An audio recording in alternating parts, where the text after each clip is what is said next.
Alright guys, as you can see, I have the pedal pulled back out. Springs in there and everything, it's all pulled out. And if you look at the bottom of the piece, obviously there's no more hole. It's round.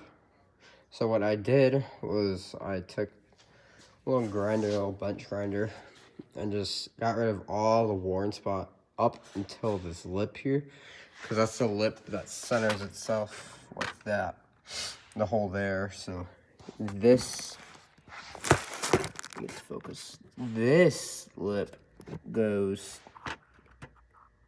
and rests here on the rubber, and then this outer ring is covered by the rubber so it can't come out, and that's what creates the seal.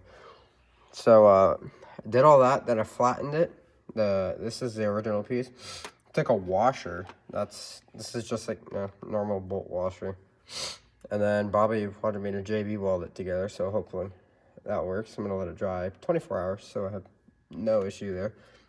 And then we'll find the drill bit that fits this and just drill out the hole, so we have the hole again, obviously, because that won't work. And then I'll put it all together. Hopefully it doesn't break apart. And then put it in the car and hope that it works. Because it'll resolve something that we didn't even know the car had when it came in.